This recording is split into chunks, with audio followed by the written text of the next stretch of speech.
Hey everyone, and welcome back to My Patriot Report Live. I am Ratwan Hill, the bridge connecting the next generation to federal contracting. And with me, I have the gentleman responsible for co-authoring the legislation that created what we know as the All Small Business Mentor Protege Program, individual responsible for over $19 billion annually for the service disabled veteran-owned small business community, Mr. Walter Cotton III. Mr. Cotton, how's it going today? Um, we are at war. Let's talk about because that's where I was going. That was like one of the first questions I was asking. Is this a conflict or are we actually the shit hitting the fan? If it looks like a duck, it quacks like a duck, smells like a duck, it's a duck. All right. And, if history is any predictor of the future, we've attacked a nation of people with resolve, right? I remember as a child watching these people on television throwing rocks at tanks.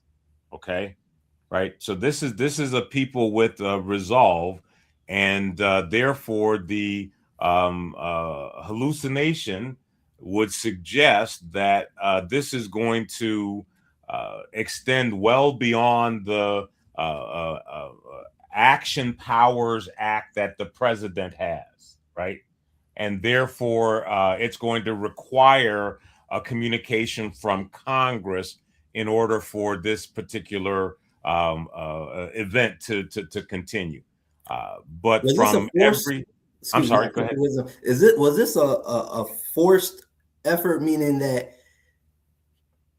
he pretty much did this that to force the Congress to pretty much declare a war because really what he did was pretty much unconstitutional, or that was like the nuance of the loophole he kind of used to justify it. The attack. There's a lot of discussion about what the mindset of this president is, and the whether or not he's doing some things that stretch the bounds and imagination of the Constitution. And I'll be honest with you, as a patriot, I'm a constitutionalist. I'm not a Republican. I'm not a Democrat. It's all about the protection of the rights that are authored under the Constitution. And so, during the first election dispute, I was rocking with then President Trump all the way up and to January 6th. January 6th was where it went outside of the parlance of the rule of law, and it went into mayhem, the potential for anarchy, and the possibility of a offense against the Constitution. And that one settled itself down, and then this young man was brought back into office, and again, by our political system, our democratic political system, the the American voters spoke, and Donald Trump was elected president of the United States. And then he immediately started doing things that caught my attention that looked like they were challenging the authority of the Constitution, right? The velocity of some of the executive orders that came out of the office. And so I made it my business to start monitoring whether or not we had a potential domestic threat to the Constitution. And I started seeing some actions in terms of policies and practices that changed programs that made America less functional, like these procurement actions that I've been focused on, and I'm concerned as to whether or not some of those things are not currently violating the civil rights of contractors. But that I let slide because that's not a clear constitutional violation. But we had a recent situation vis-a-vis the tariffs, right? Yeah. And again, I rocking with the president. He has the authority to implement his agenda and the like. And there was a question as to whether or not the tariffs was a violation of the Constitution, in that the power of the purse, which includes taxation, right, rests with the Congress and not the executive branch. And what concerned me was when the Supreme Court ruled that the approach that the president was utilizing to employ tariffs was unconstitutional. What concerned me was that this administration took remarks from the dissenting opinion, right? Not the majority, right? From the dissenting opinion that suggested that the way you were trying to do it wasn't right, but you could try this, which again is an effort to undermine Congress's authority with the power of the purse.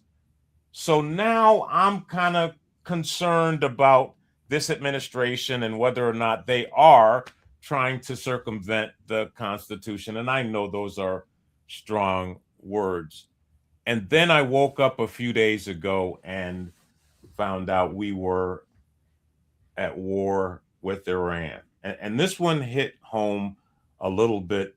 It could hit close to home for me because a lot of you may not remember October 23rd, 1983, but I do, right?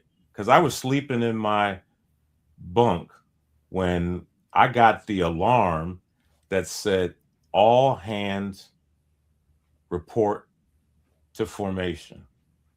And, you know, I Specialist Cotton, man. I had a P3 profile that said, you know, Specialist Cotton can't stand more than 5 minutes because I had injured myself aggressively in service. But they said that didn't matter, Specialist Cotton. You need to get your black ass up and down in formation. And they immediately loaded me on a group of deuce and a halves and took me around Fort Knox with the rest of my brigade, taking us through the shot scenario.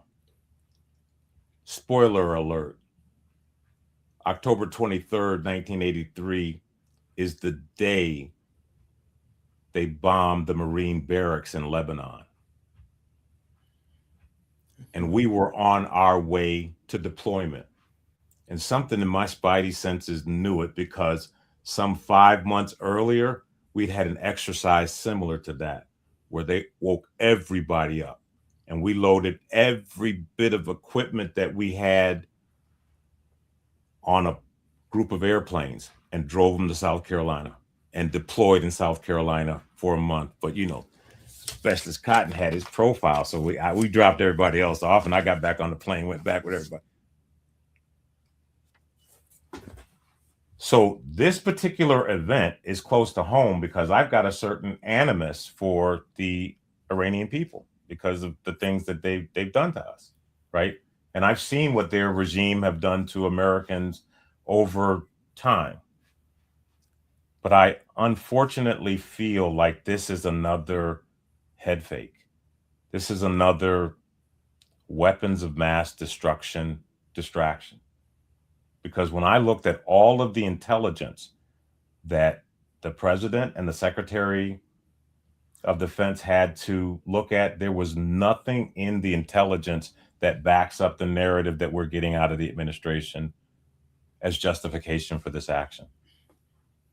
And so I'm highly, highly concerned that we have been induced into a proactive provocation that has made America less safe. It's made Americans on the world stage less safe. And it's made Americans here in this homeland less safe. And for my patriotism for my dollar, there's got to be justification for that. There's got to be justification for the fact that we have dead Americans. We have dead servicemen. There's got to be a reason for us to sacrifice life, not just American life, life period. And I just don't see it in the justifications that they've given us so far. Are the Iranian people individuals that study an ideology that's different from our? Yes, it is. Do they have some historic challenges that we need to reconcile? Yes, they do.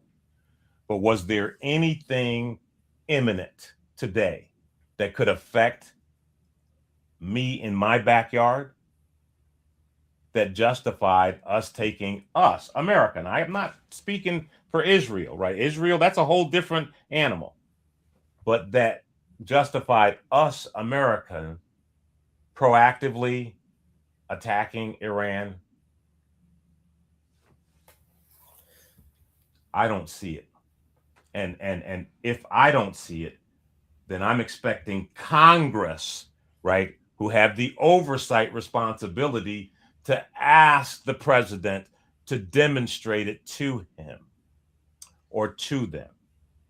And if Congress does not have the testicular fortitude to accomplish that mission, I am calling on the first branch of government, we the people, right?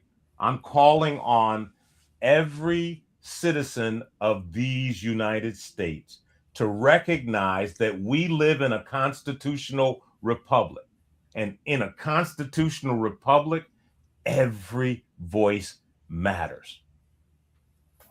And we can use our voices to take these individuals that are participating in these shenanigans, and we can either cause them to reshape their approach or get the hell out of office.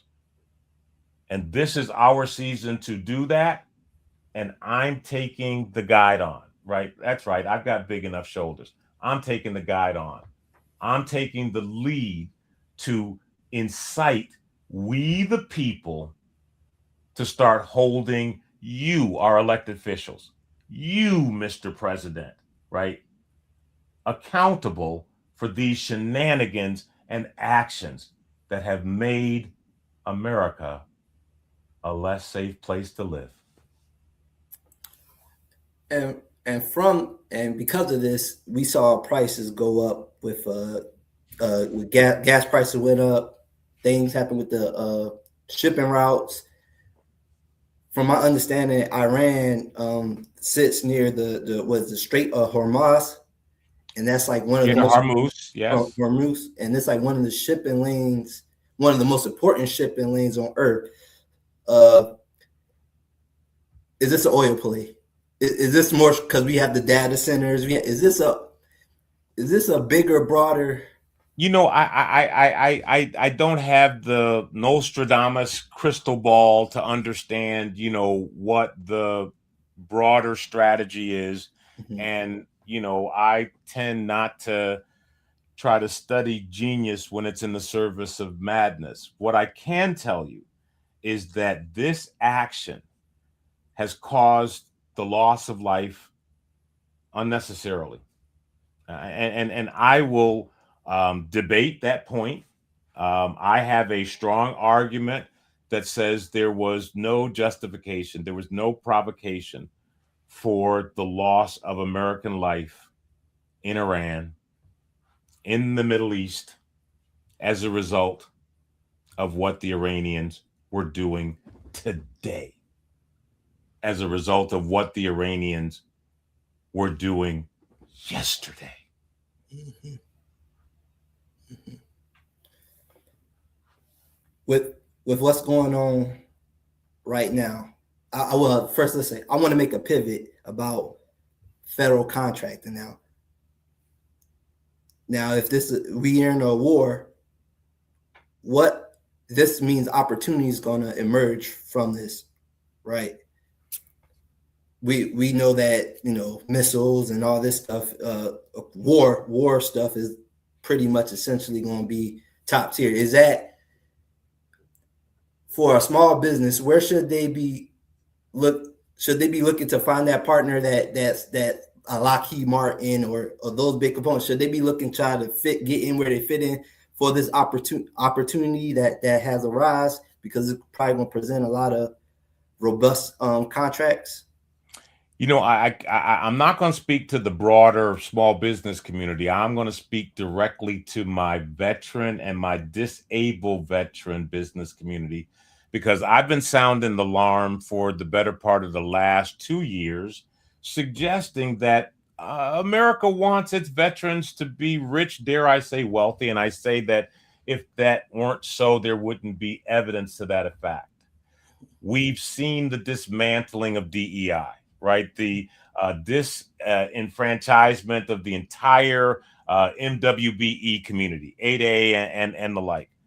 And what that action, along with the DEI actions that have found, right, these fraud, waste, and abuse considerations in contracting, what that's done is it's taken our disabled veterans, our veteran business owners, and it's moved us into the safe harbor, right? We are the safe harbor for contract awards during this season.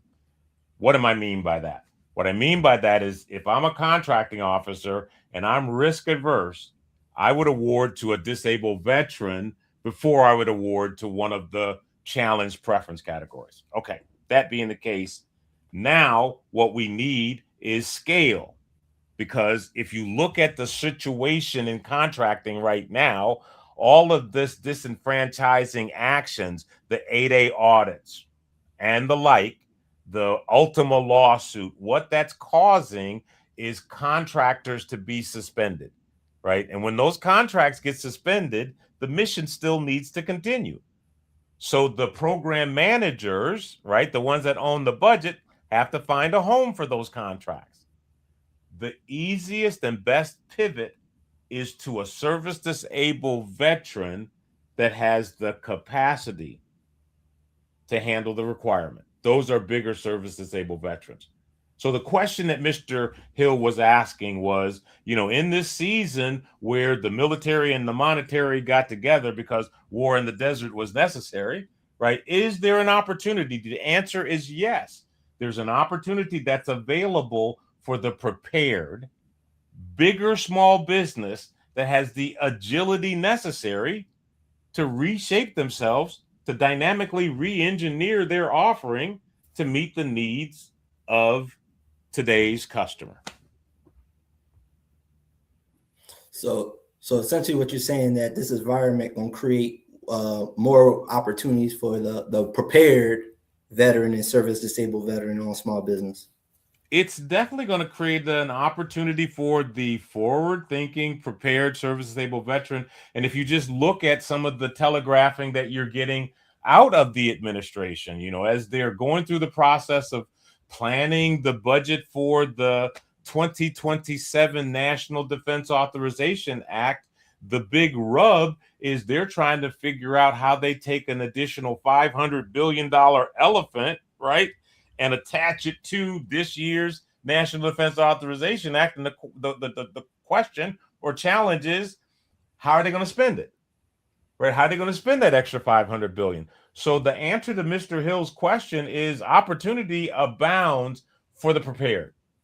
Opportunity abounds for the ready service disabled veteran that has already mastered the strategic alliance approach to becoming a bigger small business. And no, I didn't say hocus pocus or abracadabra, right? I said to you what your standard government contracting consultant isn't telling you, right? He isn't telling you that if you become a bigger small business, a whole new world of contracting opportunity opens up to you, right? There are requirements you can go after that you're not even considering. But I'm digressing because I'm giving away the secret sauce there, aren't I, Mr. Hill? I don't want to do that. I'll back down. Yes. Okay, so some analysts say that global tensions are increasing everywhere. Are we entering into a new era of global competition, especially with the formation of BRICS, which Iran is a part of, coincidentally? But do you see that we're entering a new era of global competition? It really depends on what, camp you talk to in terms of what we're entering into, right? If you talk to people that are in the AI camp, they'll tell you we're entering into a season that's the end of work. Where they'll tell you that we're entering into a season where within 18 months from the day that you're hearing my voice, the cognitive white collar workforce will be decimated by AI. So if you're an accountant, right? If you're a lawyer, right? If you're someone whose job can be performed more efficiently by intelligence, you're already unemployed. You just don't know it, you know?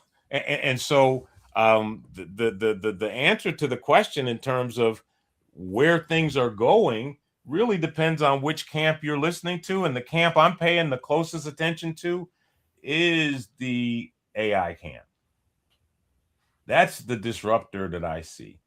Right, they're talking about central bank digital currencies and different swift clearing systems and the BRICS nation and all of that becomes mute if we have that critical inflection point where everybody realizes what do they call it? It's what the point of common knowledge, right? When everybody knows that AI can do that. And I'm going to sound an alarm on that one because I think that some of the things that we're seeing right now in the popular media, the Epstein files, even this, issue that we have with Iraq, right? Or not Iraq, but Iran. I think that these may be distractions from the real issue. So study yourself approved, folks. The enemy of my enemy is my friend. I was going to ask, was the enemy the UFOs, the aliens? Well, that was part of the distraction as well. That is, again, that's part of the distraction as well. If you're coming from the place of consciousness that I'm coming from, you're not concerned about aliens. Yeah, absolutely. Absolutely. I was saying they were throwing everything out except for those Epstein files. They're throwing the book. Yeah. And it's all designed to produce one thing, an increase in the loosh, the fear, right? Mm-hmm. That's what it's designed. Be anxiety, be concerned, false evidence appearing real, right? Mm-hmm. And I'm here to say, calm down. Calm down. We got this. Absolutely.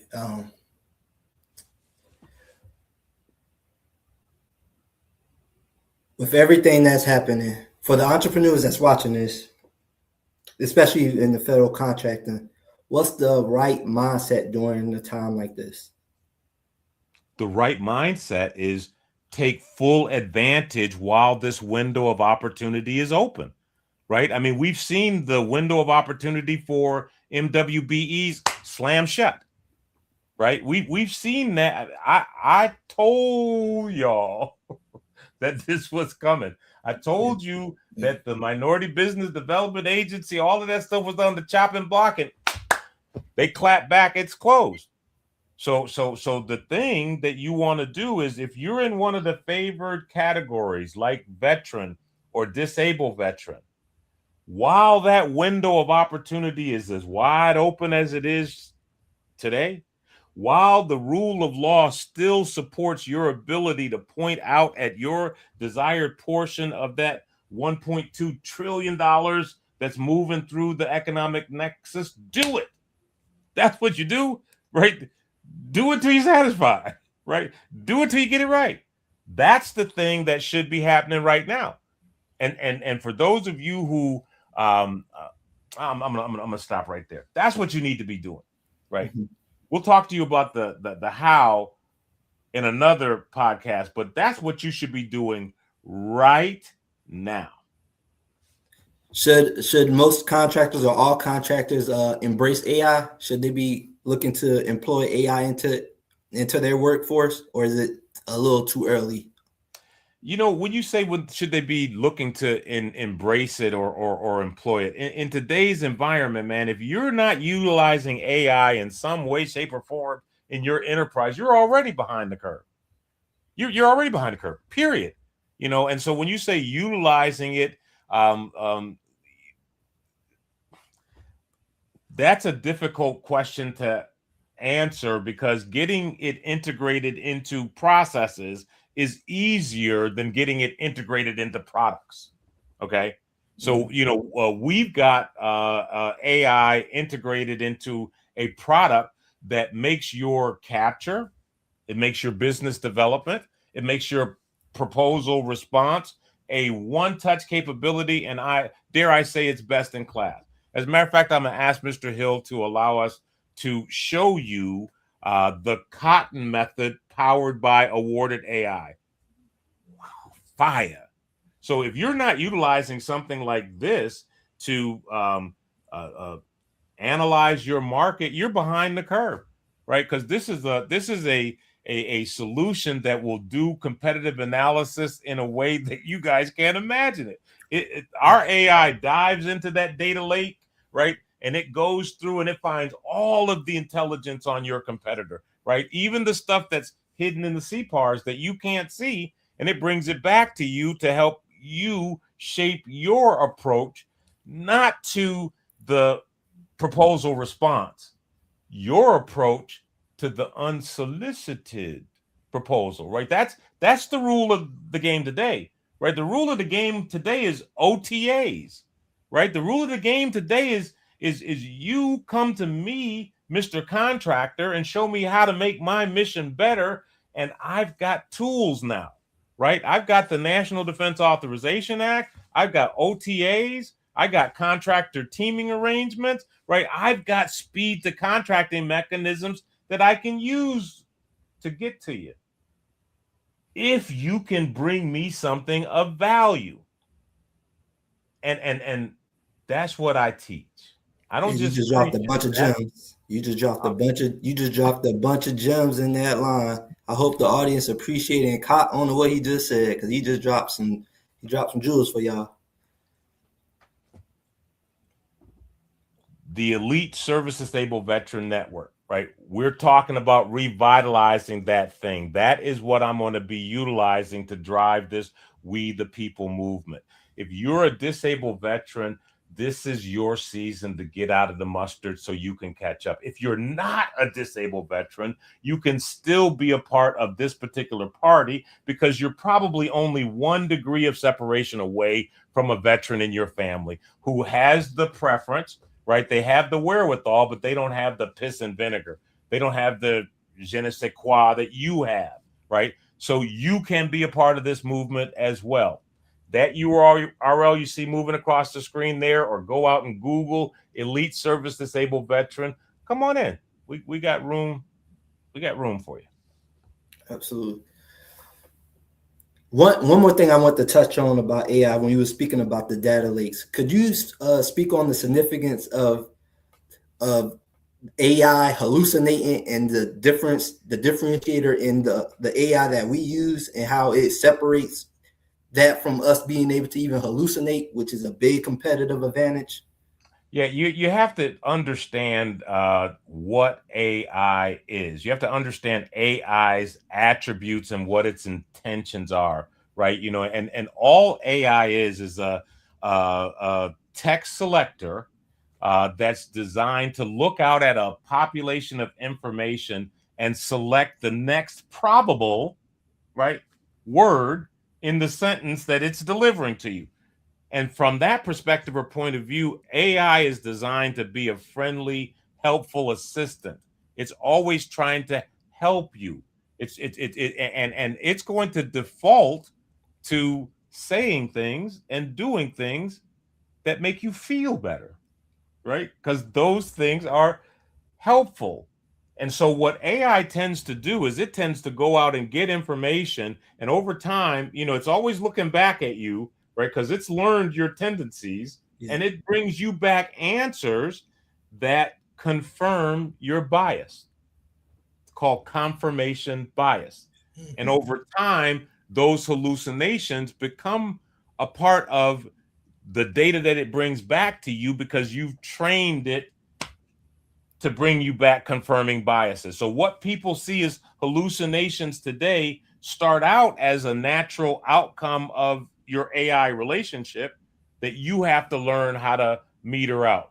What we've done is we've said in this GovCon space, we can't take the risk of hallucinations, right? And so what we've done is we've created an AI environment that utilizes all of the AI agents, right? It utilizes Claude, it utilizes Gork, all of the AI agents, but they're contained in our environment. And it only feeds off of the disabled veteran GovCon data that we put in there. So it's only feeding off of successful examples to help prompt your outcome. I may have said too much. I may have told them too much. If you're a disabled veteran and you want to utilize your VNRE self-employment track, you need to go down and type in the NY Elite SDVOSB org, go to that website, join the Elite SDVOSB network so you could be one of the 60 selected to participate in this cohort and get a little bit of cotton in your ear and get access to tools like Mr. Cotton mentioned, our AI that is customized for us.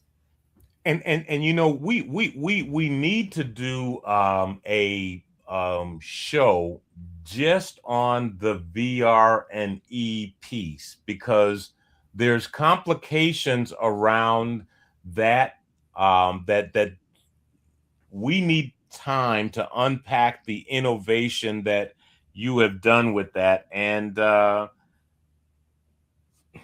I am in the process of creating a new podcast, right? You guys know I did blog talk radio back in the late 90s, and then we started doing joint venture in a box, and ultimately the Patriot Report, which Mr. Hill is now the host of. There was CEO at the Gas Pump, which I believe Mr. Hill is grooming Malik Williams Bay to be the host of. And so long story short, I'm creating a new asset that I'm calling the Solution Zone, because that's what we need right now, right? People don't need a whole bunch of rhetoric, blah, blah, blah, blah, blah, blah, blah. People need solutions, right?